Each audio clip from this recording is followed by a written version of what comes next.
I'm Buna, and I am here to give you nightmares. So, I talked before about my album theme being sort of dreams, and showed that in my artwork, and also some gaming references in my artwork, and I used the picture for Jekyll and Hyde, which is a massive reference to Super Smash Bros., which is a game I don't really play, but we're not going to talk about that. So the idea with the Jekyll and Hyde artwork is about having these two opposing forces. You've got the blue and the orange, and the reason I use blue and orange is partly because those are the colours of Final Destination in Smash Bros, but also I really like blue. And the idea of these opposing forces is exactly the point of Jekyll and Hyde, because for those of you that don't know the play Jekyll and Hyde, it's about a man who develops multiple personality disorder. His actual name is Henry Jekyll, but then he has this alter ego, Mr. Hyde. And it's him fighting internally with himself.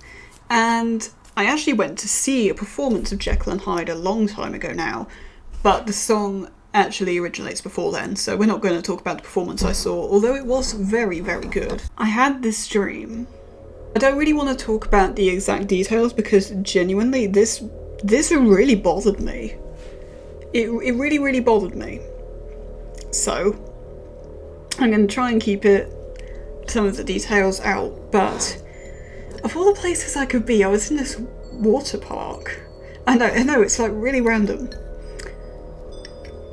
But it was like deserted. There was no one really there, and I was just like having a good time, I guess.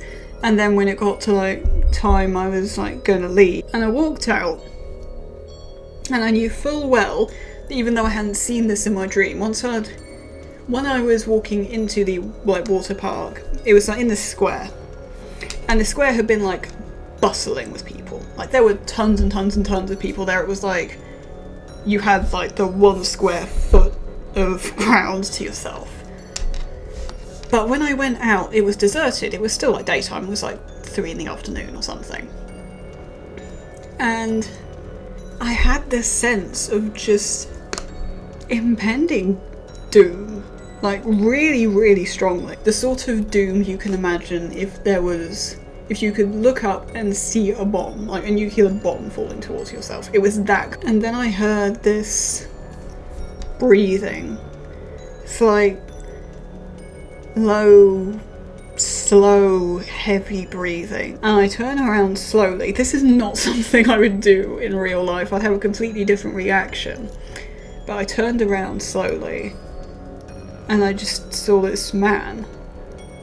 And I could tell straight away he was like demented. I just ran. I had this soundtrack going in my head the whole time, and it was just so oppressive, and that's what made it really bother me.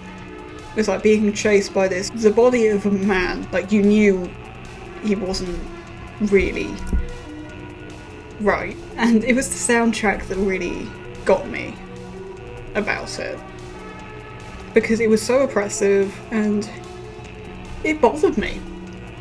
You know, I woke up in the middle of the night, and I just couldn't sleep. I couldn't get back to sleep for the life of me. I knew what the soundtrack sounded like, so I just made it. It was like the worst idea I've ever had, but also the best idea I've ever had. I know I'm probably not telling the story that great, especially because I'm not including the ending, because I just really don't want to. But yeah. And there is another story that I want to say as well. It's a story that already exists that's just interested me.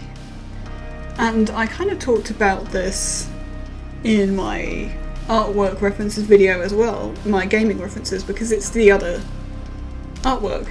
And it's the story of Majora's Mask, the opening cutscene, where Link has to chase the Skull Kid after the Skull Kid steals his horse, falls into the abyss in this tree, and he's cursed. And Majora's Mask, if you've played it, it's a fantastic game. I highly recommend you play it. It's part of the best gaming franchise that's ever existed. Majora's Mask, when I first played it, I was pretty young, and the story of that bothered me. I'm not gonna lie.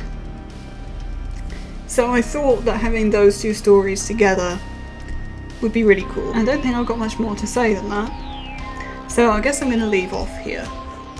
Now, next week I've got more stories for you that is related to the track I'll be revealing this week on my social media. So make sure you stay tuned for that, and I'll see you next week.